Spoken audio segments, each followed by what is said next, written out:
అన్నయ్య క్రికెట్ ఆడొద్దు అంటాడు, వెళ్తాం.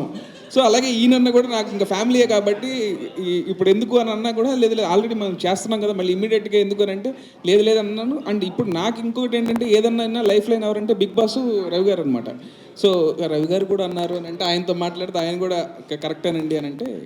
సార్ రవి గారు ఇందాక మీ సినిమా లైనప్స్ గురించి చెప్పారు కదా, అయితే చాలామంది ఫ్యాన్స్ కోరుకుంటుంది ఏంటంటే పవన్ గారు ఇటు సుకుమార్ కాంబినేషన్తో రావాలని చాలామంది కోరుకుంటున్నారు సార్. సుకు గారితో సినిమా ఉండాలి, అది ఎక్కువ ఫ్యాన్స్ చాలామంది కోరుకుంటున్నారు. అది జరిగితే అసలు 2 కళ్ళు సరిపోవు ఎవరికి. కాకపోతే సార్ ఉన్న బిజీకి ఆయన డిప్యూటీ సీఎం, ఆయనకి చాలా రెస్పాన్సిబిలిటీస్ ఉన్నాయి కాబట్టి I don't think he can give అంటే సుకుమార్ గారు కావాల్సినంత టైం ఇవ్వలేరని. దాన్ని ఎందుకు అందరికీ నచ్చుద్ది అది అలా ఉంటే ఆ సినిమా జరిగితే అని.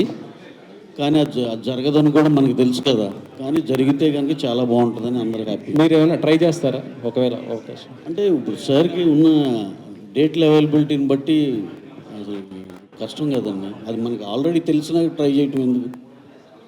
Thank you Venky. Robin hood అనేటువంటి వ్యక్తి సామాజిక అన్యాయాలను ఎదుర్కొనే వ్యక్తిగా పోర్ట్రే చేయబడ్డాడు. అసలు ఉన్నాడో లేడో తెలియకపోయినా సరే. అండ్ ఈ రాబిన్ హుడ్ కూడా అలాంటి సామాజిక అన్యాయాలను ఎదుర్కొంటూ ఉంటాడా ఇన్ హిజ్ ఓన్ వే? అంటే నేను నాకున్నది ఏంటంటే నాకు తెలిసిన హీరో ఏంటంటే నీడీ పీపుల్కి నిలబడే ప్రతి ఒక్కళ్ళు హీరోనండి. సో ఇప్పుడు రాబిన్ హుడ్ కూడా ఏంటంటే అవసరం ఉన్న వాళ్ళకి నిలబడతాడు. సో అలాంటి ఆ టైటిల్ జస్టిఫికేషన్ అయితే ఉంటుంది sir. Thank you. Yeah Nitin garu లాస్ట్లో పవన్ కళ్యాణ్ గారు రిఫరెన్స్ ఏమన్నా ఉంటుందా ఇందులో?